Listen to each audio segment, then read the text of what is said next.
I'd fled Chicago 3 weeks ago, leaving behind a string of bad decisions, a job I hated, friends who pitted me, and the ghost of a love that had curdled into something toxic.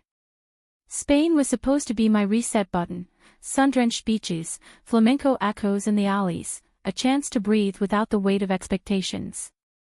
But here I was, 28 years old and unraveling, my eyes bloodshot from too many late-night drives and not enough sleep.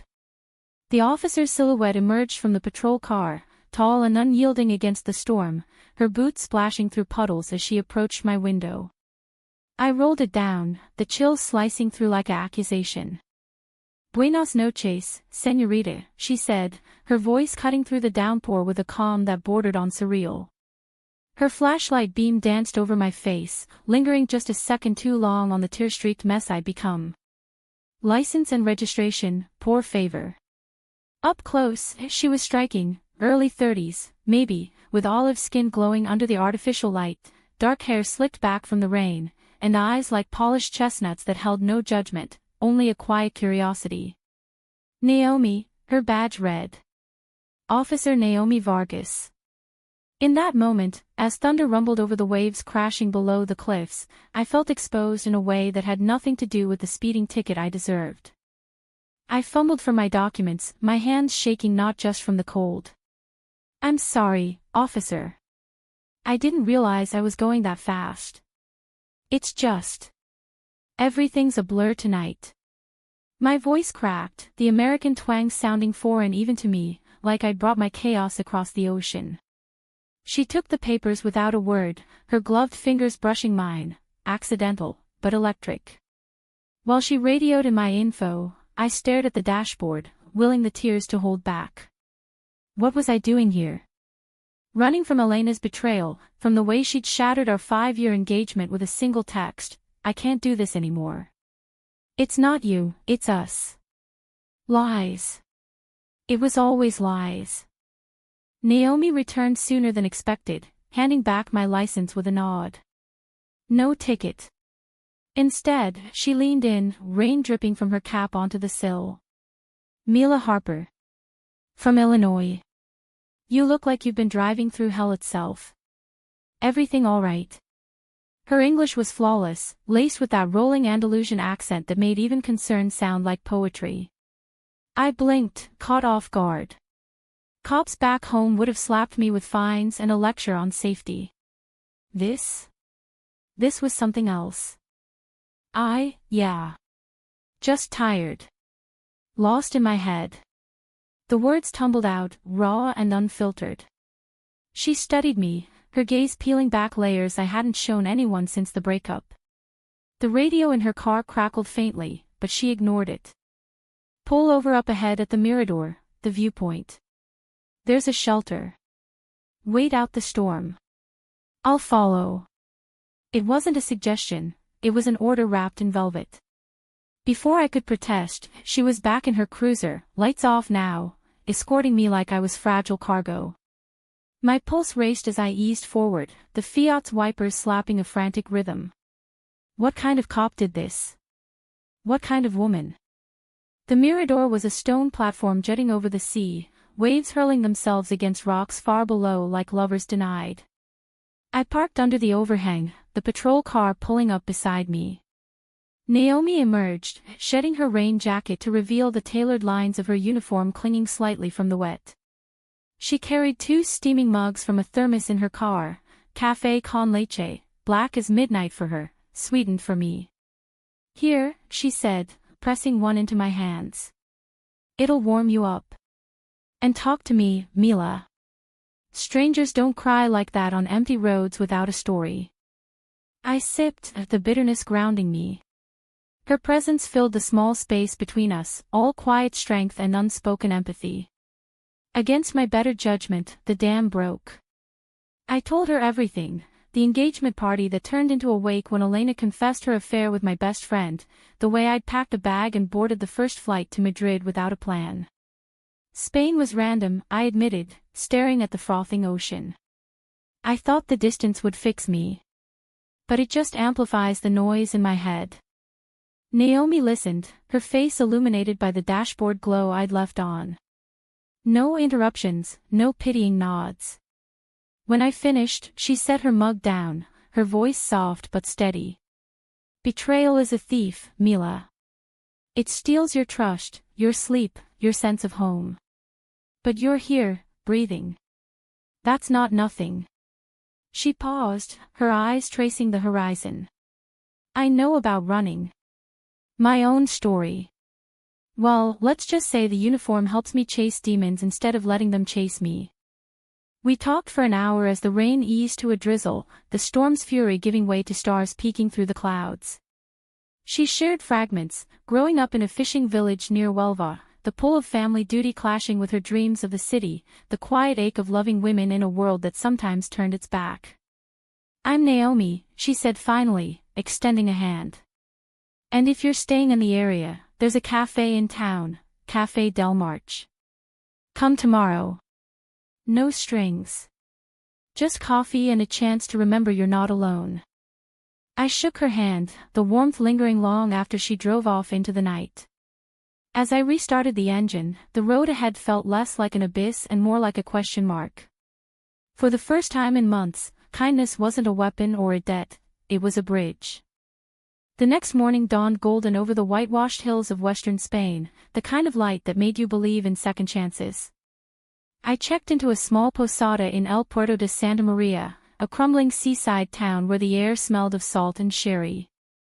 My room overlooked the bay, fishing boats bobbing like forgotten promises.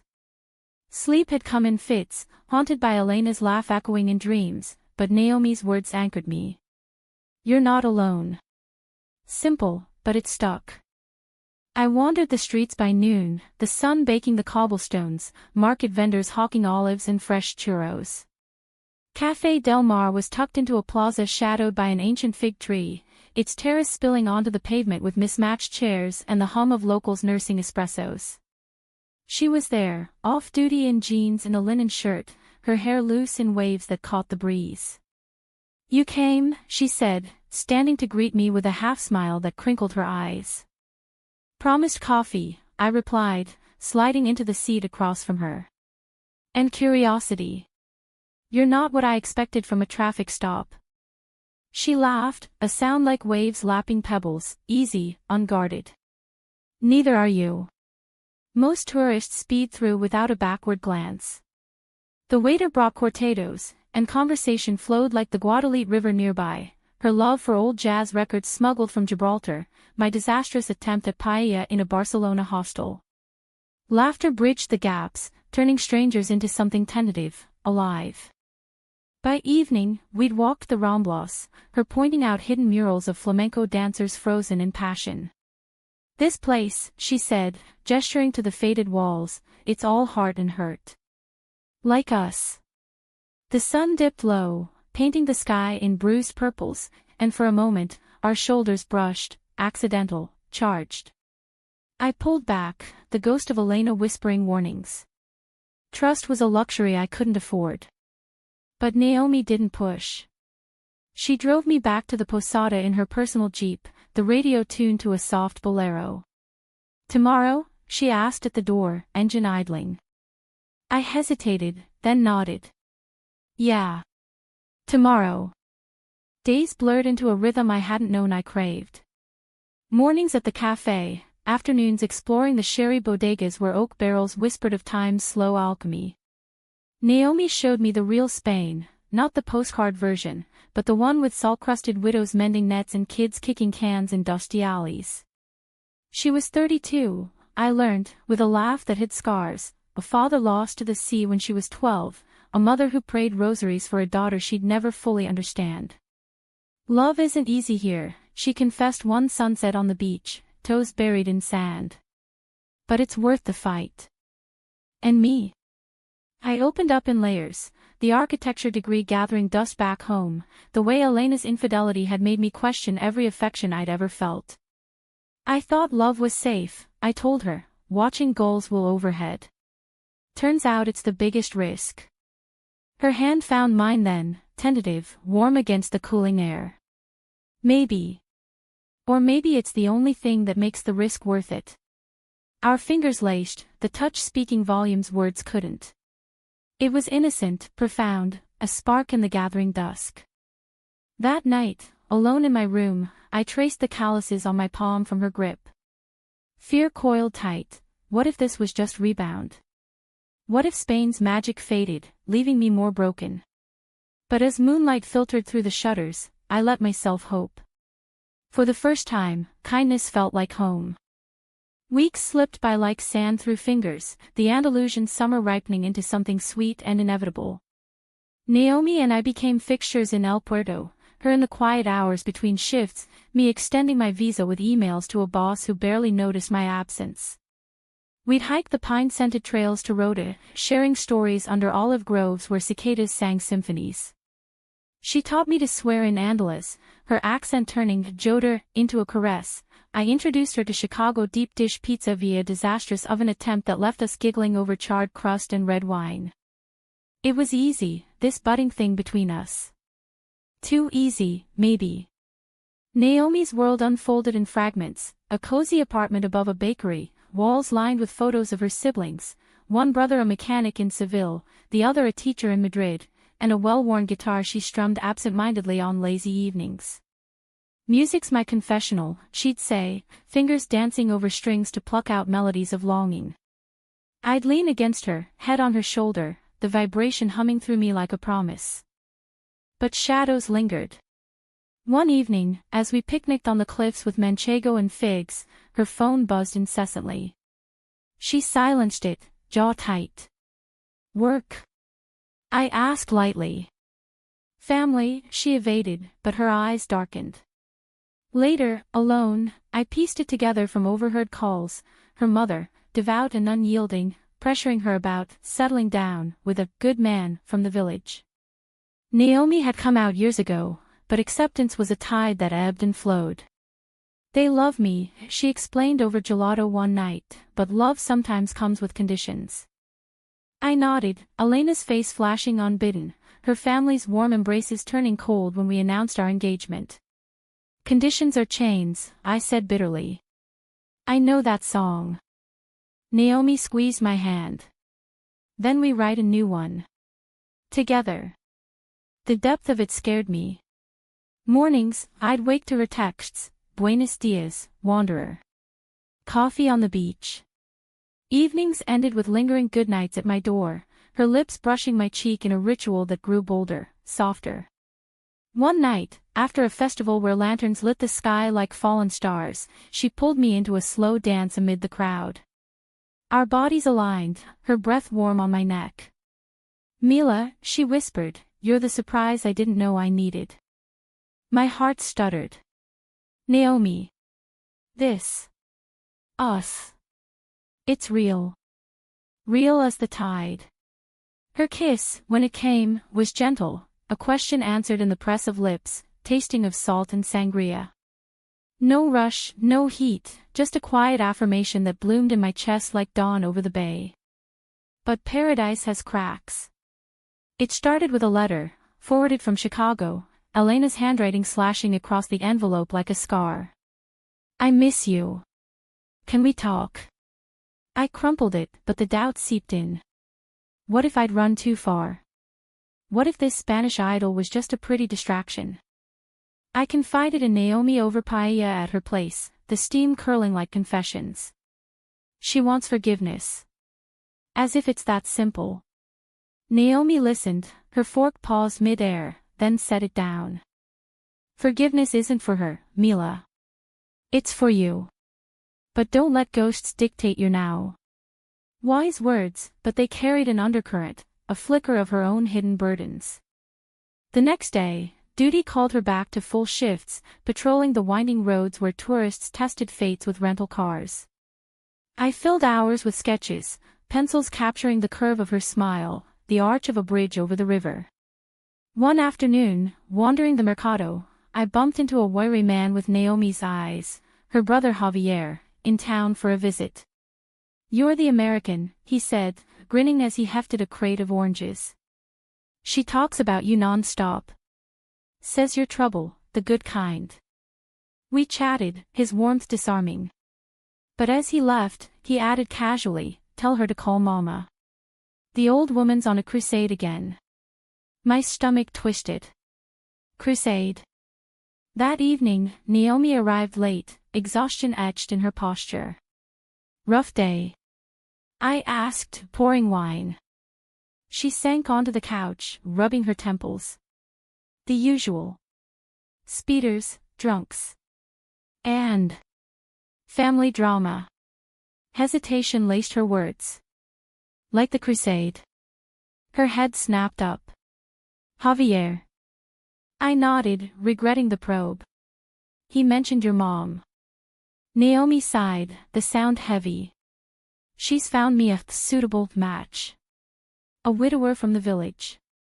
Thinks it'll fix me. The bitterness was a knife's edge. I love her, Mila. But she sees my life as a puzzle missing pieces. Anger flared on her behalf. That's not love. That's control. Maybe. She pulled me close, her head on my lap. But you're my puzzle solver. We stayed like that, tangled in quiet solidarity, the world outside fading. Yet the letter haunted me. I wrote back to Elena, polite, final, healing isn't a round trip. But sending it felt like severing a limb. Naomi sensed the shift, her touches lingering with questions unasked. Then came the storm, not rain, but revelation. A week later, during a rare day off, we drove to the dunes near Zahara de los Aitons, the Atlantic a vast blue mirror. Picnics turned to sandcastles, laughter echoing as we built moats against imaginary tides. Remember our first night, she teased, packing away the remnants. You looked at me like I was the storm. You were, I admitted, lacing our fingers. Still are. The drive back was golden hour magic, windows down, her playlist of Joan Baez crooning about diamonds and rust. But at a stoplight in town, her phone lit up, unknown number. She answered in rapid Spanish, her face draining of color. Sí, mama. No, I can't. I caught fragments, accusations, tears, a name, Isabella. When she hung up, silence thickened the air. What happened? I pressed gently. She gripped the wheel, knuckles pale. My ex Isabella. Mama ran into her in Huelva. Says she's changed, wants to reconcile. For the family. The words landed like blows. Jealousy spiked, irrational. And you? Naomi's laugh was hollow. Me? I'm happy. With you. But doubt shadowed her eyes. Isabella, the one who'd left 2 years ago, citing too much pressure from Naomi's job, the late nights, the dangers. A betrayal that had hardened Naomi's edges, made her guard her heart like a fortress. We didn't speak the rest of the drive. At my door, she kissed me fiercely, desperately. This is us, Mila. Don't forget. I won't, I promised. But as her taillights vanished, Elena's letter burned in my bag, and Isabella's ghost loomed. Cracks were widening, and I wondered if kindness could hold against the pull of old wounds. Autumn crept in on salty winds, turning the coastal air crisp, the leaves on inland cork oaks a fiery warning. Our rhythm faltered, Naomi's shifts lengthening with a rash of petty crimes in the tourist traps, my sketches piling up unfinished. But we carved out moments, stolen lunches at the harbor, where she'd steal bites of my empanadas and I'd trace maps on her palm with my fingertip, plotting escapes to uncharted beaches. Still, the undercurrents swirled. Isabella's shadow grew, fed by Naomi's mother's relentless calls. She's family, Naomi would say, voice strained, after hanging up. Blood doesn't let go easy. I'd nod, but inside, fear that family meant change she'd never break. My own demons stirred too. Emails from Chicago piled up, job offers, friend check-ins laced with Elena sightings. She's engaged now, one read. To him. The knife twisted, reopening scars. I buried it in long walks, but solitude bred questions. Was I healing or just hiding? One gray afternoon, Naomi surprised me with tickets to a flamenco show in Jerez, raw, soul-bearing performances in a candlelit tableau. We dressed up, me in a simple black dress borrowed from her closet, her in slacks and a silk blouse that hugged her frame like a secret. The dancers stomped fury and fire, skirts swirling like tempests, guitars weeping. In the dim light, Naomi's hand found mine, her thumb stroking circles that spoke of anchors. Afterward, over tapas in a dimly lit bar, wine loosening tongues, she leaned in. That first night, you were so broken, Mila. Like a bird with clipped wings. Seeing you fly now. It's everything. Tears pricked. You gave me the wind. Our knees touched under the table, a silent vow. But vows crack under pressure. The next morning, disaster dawned. I woke to pounding on my door, Naomi, disheveled, eyes wild. Mila, I need you. Her voice broke, pulling me into the hole. We retreated to her apartment, where she paced like a caged panther. Isabella showed up last night. At the station. Said Mama sent her. That we could start over, for the family's sake. The words vomited out, Isabella's tears, promises of change, the way she'd cornered Naomi in the break room, colleagues pretending not to stare. And my heart hammered, jealousy a bitter tide. Naomi stopped, cupping my face. I told her no. That my heart's elsewhere. Relief flooded me, but her next words chilled. But Mama. She disowned me this morning. Called me ungrateful, said I'm shaming the Vargas name by choosing this. She gestured vaguely between us. Years of tiptoeing, and one stand changes everything. I pulled her into my arms, her sobs muffled against my shoulder. Blood isn't everything. You have me. Us. We held on, the world narrowing to that embrace. But betrayal's poison spread. That evening, as we walked the deserted beach, Naomi's phone buzzed again, Javier this time. I heard his raised voice through the speaker, accusations, please to make it right with Mama. She hung up mid-sentence, hurling the phone into the sand. They think Isabella's the fix. That you're just a phase, a foreign fling. The words stung like salt in wounds. A phase? I echoed, stepping back. Is that what you think? Her eyes widened. No. God, no. Mila, you're. She reached, but I recoiled. Then why haven't you told them about us? Fully. It's been months. The dam burst, my insecurities flooding out. Elena's betrayal taught me walls aren't protection, they're prisons. If we're doing this, no half measures. Naomi's face crumpled. I was scared. Of losing them. Of history repeating. History, Isabella's departure had fractured her family further, her mother's blame landing squarely on Naomi's choices. We argued under the moon, voices rising over the waves, hurt clashing like thunder. I can't be your secret, I cried. Not after everything. You're not, she shouted back, tears streaming. But love. It demands sacrifices. From both of us.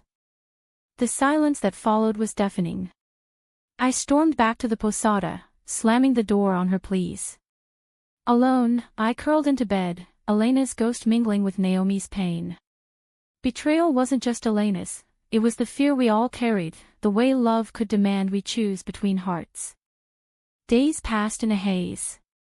Naomi's texts came like lifelines, I'm sorry. Let's talk. I ignored them, sketching furiously, her face, distorted by anger, then softening in memory. Javier called once, apologetic, she's a mess, Mila. Family's pulling her apart, but she fights for you. It softened me, but pride held firm. The climax crashed on a stormy Saturday. I'd driven to Cadiz for solitude, wandering the cathedral's shadows, when my phone rang, Naomi. Mila, please. The cliffs. Now. Panic edged her voice. I sped back, heart in throat, arriving at our mirador as lightning forked the sky. She stood at the edge, rain lashing, uniform soaked through, back on duty, but here for me. You came, she gasped, pulling me from the car. What is this? I yelled over the gale. She thrust a letter at me, handwritten, trembling script. Her mother's words, come home, Hija. Leave the mistake behind. Isabella waits. Betrayal in ink. Naomi's eyes blazed. I burned the bridge. Told her I'm done hiding. That you are my choice, my love. Thunder boomed, mirroring the storm inside. But if you can't trust that, if Elena's shadow is too long. Go. Be free. Tears mixed with rain on my face. It's not Elena.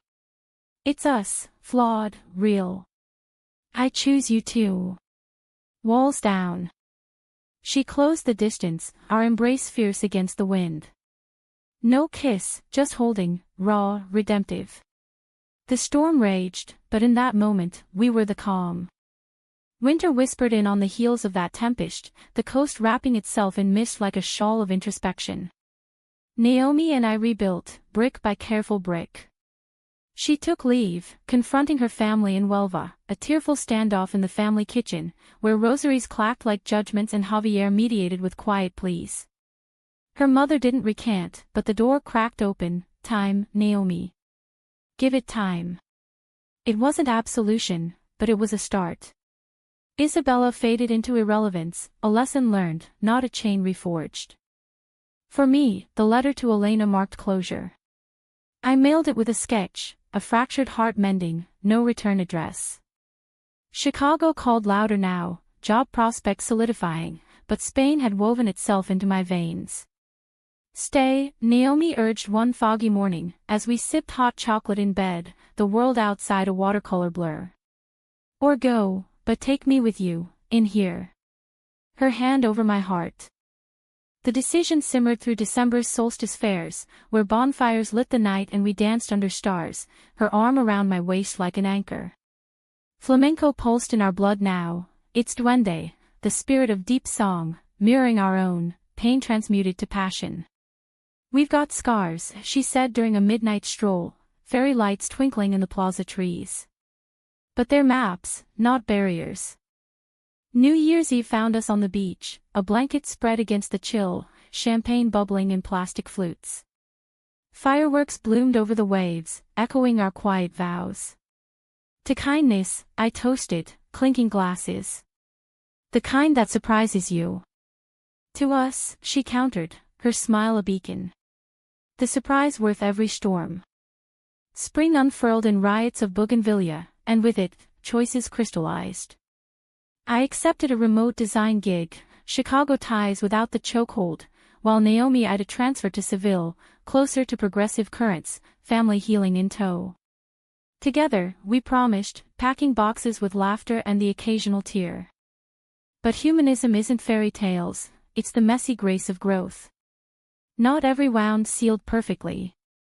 Naomi's mother sent occasional cards, stiff, but signed with love. Elena's engagement photo crossed my feed once, I scrolled past, unscarred. Betrayal's echo lingered, a reminder that trust is rebuilt daily, like a lighthouse against the tide. Our last night in El Puerto was a symphony of senses, dinner at Café Del Mar, where it began, the fig tree now heavy with fruit. We walked the Ramblas hand in hand, unashamed, locals nodding in quiet acceptance. At the Mirador, under a canopy of stars, Naomi pulled a small box from her pocket, not a ring, but a silver bracelet etched with waves. A tether, she said, clasping it on my wrist. For wherever we roam. I fastened its twin on her, our pulses sinking. And this, I whispered, for the pull that brought us back. We drove into dawn, the Fiat traded for her Jeep, Seville spires beckoning. The road curved like life's own questions, full of cliffs and vistas, storms and sun. Behind us, western Spain receded, a chapter etched in salt and song. Ahead? Unwritten, but shared. Kindness had pulled me over that rainy night, not with lights and sirens, but with a mug of coffee and eyes that saw beyond the broken. Naomi wasn't a savior, she was a mirror, reflecting my strength back at me. In her, I found not escape, but a rival, the profound truth that love, in all its dramatic fragility, is the most human adventure. We are still writing our story, 1 kilometer at a time. And in the quiet moments, when doubt whispers, I touch the bracelet and remember, some surprises aren't endings. They're beginnings. Epilogue whispers, 2 years on, in a Seville apartment alive with jazz and sketches, we host Javier for tapas, his toast slurring with tipsy pride. Her mother's visits grow warmer, rosaries set aside for shared silences. Elena. A footnote, faded. Betrayal taught us vigilance, kindness, forgiveness. In the end, it's not the fall that defines us, but the hands we reach for in the rising.